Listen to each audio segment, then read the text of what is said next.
Good morning, everyone, and welcome to Wednesday morning. It's Stephen Whiteside here from theuptrend.com. In the pre-market this morning, things are very quiet out there. Stock index futures are flat. We've got commodities trading up in the pre-market. There's no major economic numbers coming out this morning. The most important thing on Wednesday is going to be the minutes from the last Fed meeting. Those minutes come out at 2 p.m. this afternoon, so they could ruffle some feathers in the afternoon. Now, yesterday was a very positive day for the market. Now, Friday should have been the very positive day. Remember, coming into a long weekend is usually bullish for the market. Unfortunately, the president got involved and things went topsy-turvy on Friday. They unwound themselves on Tuesday, so we're back to probably where we should have been at the close on Friday. Now, coming in today's action, the big winner on Tuesday was the Magnificent 7 ETF. That was the big winner. Today is all about NVIDIA. NVIDIA's earnings are coming out after hours today, and that's probably what the market is waiting for at the moment. Now, the VIX came down yesterday, not enough to give us a sell signal for the S&P 500, but we're back on a sell signal for the NASDAQ, still waiting for the Russell 2000 VIX to come down just a little more to give us a new sell signal.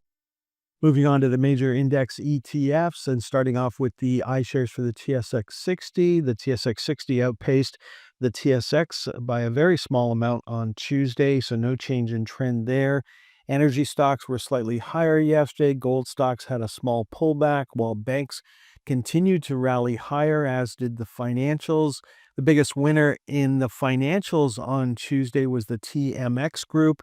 The best performing bank was the Bank of Nova Scotia. Bank of Montreal is out with earnings this morning. It's currently trading higher in the pre-market. Looking at the U.S. market, so we had a big reversal on Tuesday from what happened on Friday. So there's the Dow Diamonds, the SPY. Still waiting for the equal-weighted SPY to come back in play. There's a nice move up for the NASDAQ on Tuesday. And, of course, the Magnificent 7, as I mentioned earlier, led the market higher. There's the equal-weighted NASDAQ, the next generation NASDAQ. Now, when we look at the iShares for the Russell 2000, mid-caps, small caps, it's important to remember that unlike the S&P 500, the NASDAQ, which have all broken out above the moving averages, for the mid caps, small caps, and micro caps, they're all still clustering around the major moving averages. So we really haven't broken away from those just yet. Let's finish off this morning's presentation taking a look at the world of bonds. And if we can get bonds to continue to move higher, and they were up nicely on Tuesday, that could be supportive for higher stock prices, because if money's going back into bonds, that means bond yields are falling. And if bond yields are falling again, that could be supportive for higher stock prices. Now, when we look at the bond ETFs, you saw money go back into the TLT and the XBB on Tuesday. We also saw money go back into the emerging market and the high yield or the junk bond ETFs on Tuesday.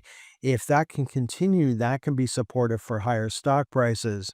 Now, I don't suggest anyone trade any of the bond ETFs. The average true range or the daily volatility of these ETFs is incredibly low.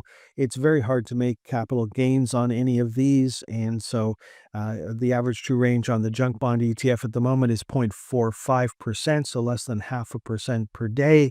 Compare that to the NASDAQ 100 ETF, which is 1.64% right now, and then compare that to the stock of the day, which is NVIDIA, and the average true range on NVIDIA is 3.26%. So a lot easier to make money trading NVIDIA and catching a trend with NVIDIA than it would be to catch a trend looking at the bond ETFs. Now, the bond futures market is huge, and the reason there's so much interest and so many people play the bond futures market is because of the margin available is much higher than the margin available for trading stocks and ETFs. So, if you're going to trade bonds, trade the futures contracts, don't trade the ETFs. Okay, folks, that is all for this morning's presentation. So far, it looks like we're going to have a fairly quiet open as everybody is on pause until those NVIDIA earnings come out after the market closes on Wednesday. Have a great day. Next time you'll hear my voice is on Thursday morning. Thanks for tuning in until the very end of today's stock market timing educational video. If you found the content valuable, don't forget to express your support by hitting the like button, leave a comment, sharing with your friends, and subscribing to our channel for more insightful updates.